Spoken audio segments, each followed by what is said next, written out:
Hey guys, it's Catherine from Rock and Roll Club. I had the opportunity to ask the wonderful Danielle and Drew from Dear Rouge some questions. Hey Rock and Roll Club. This is Drew and Danielle from Dear Rouge. And we're going to answer some of the questions for you guys today. So Danielle and Drew, you guys are a married couple who make up Dear Rouge. How did you guys meet? So we are married and we make up Dear Rouge. How we met was through a bunch of friends and through music. Danielle was in Alberta and I was in BC. And we kind of crossed paths musically a little bit until we saw each other's talent, and then we wanted to try our own project. Together. And that was Dear Rouge, and that was while we were dating. We started to write music for Dear Rouge, and then after we got married, we started to send it out to the public. Before the musical duo, did either of you have individual musical careers? If so, has working together been easier or more challenging? Before we did Dear Rouge, I was in a band called McLean. We were an indie rock band, and Danielle had her own solo singer-songwriter project. And when we work together, it has been easier because we are together and we're focused, but it also has been trickier because we are husband and wife and we can get opinionated sometimes. So it is kind of, it's quite an extreme relationship being married, but we love it and we take it on. Just last year, you put out your debut album, Black to Gold, and it was quite a hit. The album had 3 singles, I Heard I Had, Best Look Lately, and Black to Gold, even before the release. All 3 broke top 20 on the Canadian alternative rock charts. This album gained you a lot of attention throughout Canadian radio stations and therefore the Canadian music scene. What were some of the influences for your album? What were some of the influences for our album? Actually, if you look on Spotify, we made a playlist. If you search Dear Rouge and you look at our profile, our artist profile on Spotify, we made a playlist of inspiration for our Black to Gold album, and it has bands like The Killers, Phoenix, Yeah Yeah Yeahs, and a bunch of other good stuff. So I think there's like 40 songs you can listen to, and it's a lot of stuff that influenced us while we were making it. And some would be unexpected, like slow stuff like the Mighty Rio Grande or Washed Out, but that's what we were listening to at the time. Being your debut album, what did you want to establish or portray through this album about you and your music? We really, it was our first album, so we were kind of just searching for good songs. That's all we were really attempting. We just wanted to write the best songs that we could. We were both doing music full time at that point, and we went away to the cabin and we did everything ourselves with some of our friends locally here in Vancouver. And so we were searching for the best songs, and now that it's out, we feel like it's a very sincere album from ourselves because we didn't have anyone breathing down our necks. We just were trying to please ourselves. So it's very much an album that we are satisfied with. Just recently, you won $10,000 for the SOCAN Songwriting Prize, an award given to an emerging songwriter in Canada, which is really awesome. Congratulations. What is your songwriting process like? We both carry a lot of that load. It's very 50-50, so a lot of the time we'll come up with a melody or a beat, and then I'll start working on some of the lyrical content and melody stuff, and Drew will be kind of producing and doing a lot of the musical parts and things like that. And then when we kind of have some of that stuff down, then we really start tackling the main parts of the song, like what it's going to be about and the melodies that we both like. And then we usually finish the song together. Sometimes we end up doing our own thing and then bringing it to that person, to each other, kind of at the very end of the song, like when it's basically finished. That doesn't happen as much anymore because we're always together, but we also write with other people too. We just wrote with Togs, who works with Lights, and we're writing with Steve Bays from Hot Hot Heat and people like that, which has been a really cool experience as well. Last year, you signed with Universal Music. Congratulations, by the way. How has that changed your overall experience? I would say it has changed it but it hasn't. I think it speeds things up. I think there's a bigger infrastructure, a big office behind us. They have experience with other artists. They can pair us up with other artists, and they have a network.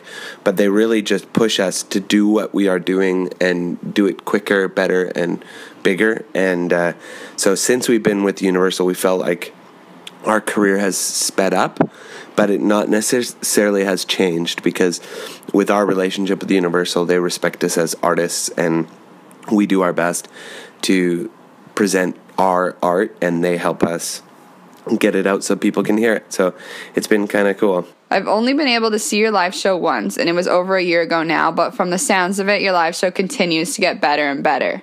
Do you enjoy playing live shows? We love playing live. I would say that Danielle loves playing live a little bit more than I do, but we stress that even with the band that we play with, that we're always enjoying the music that we're playing.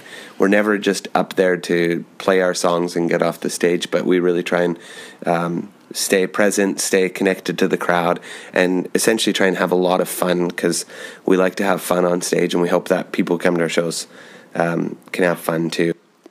How has the experience of touring been?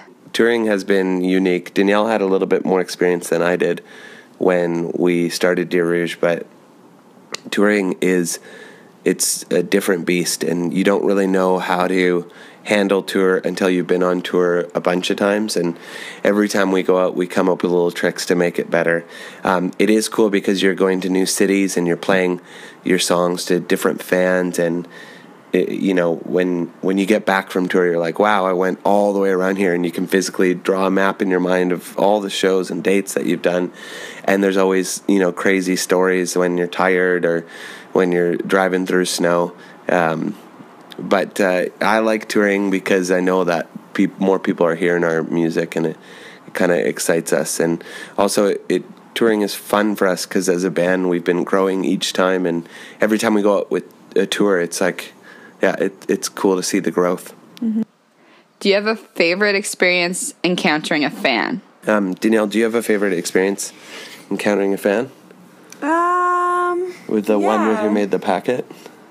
Oh, we have a fan who is so sweet. She always comes to our shows out in Ontario, and she brings us gifts, and it's amazing. Last time she brought us a little packet of Sharpies and things that we would need for the road, and she was just very considerate and sweet. And I would say that she's a wonderful encounter every time we see her. So yeah, and it's fun too to see the fans that come back to every show.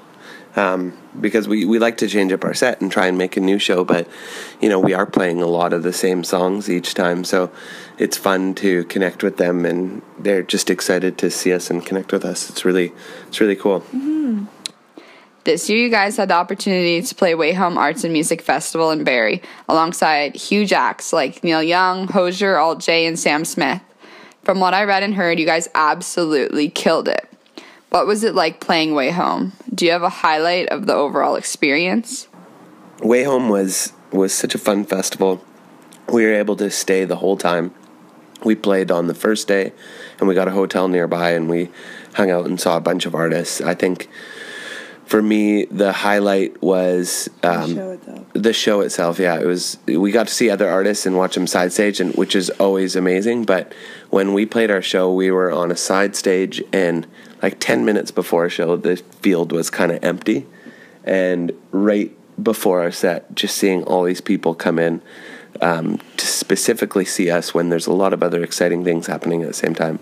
So I am just so excited to see all those people in Toronto, and that excitement when you're on stage makes you take it in a little bit differently. Yeah, you get really excited, and the band seems to play better. And I think it's also really good for people to know that when the fans are into it, the band really delivers a better show. Like, we'll give the same show, but there's something special when both like the band and the crowd are into it. It's almost like you're just having fun together. This connects to what I want to talk about next, Toronto's music scene. As a city, Toronto continues to try and improve our music scene. As Canadian musicians, what would you say is your favorite part of the Toronto music scene? Well, I always tell people, as we're from Vancouver, that Toronto, you can go to a venue and see live music any night of the week. And there's certain venues in the town where they always have new artists rolling through. And that exists nowhere else in Canada.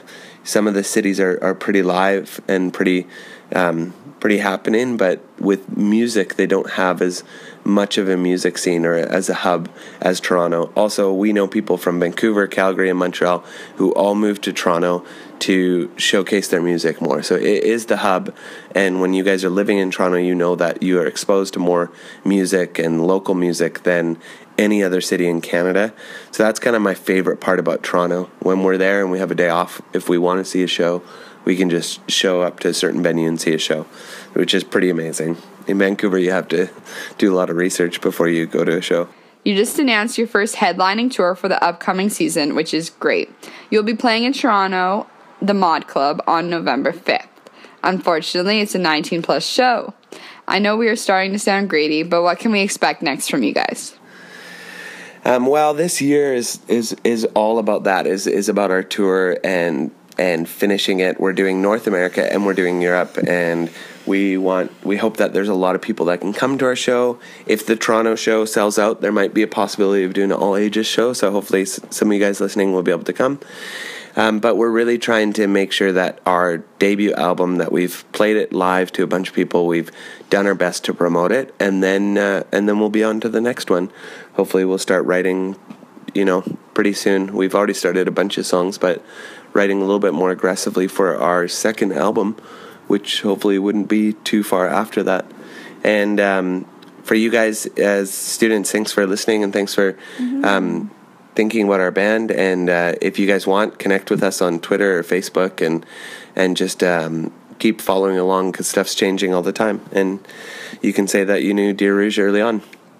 I hope that you guys have a good class, and thanks for listening. Yeah, thanks so much, and I'd love to see you sometime soon. Well, thank you so much for taking the time to talk to us. We really appreciate it. Best of luck on your upcoming tour. Rock on.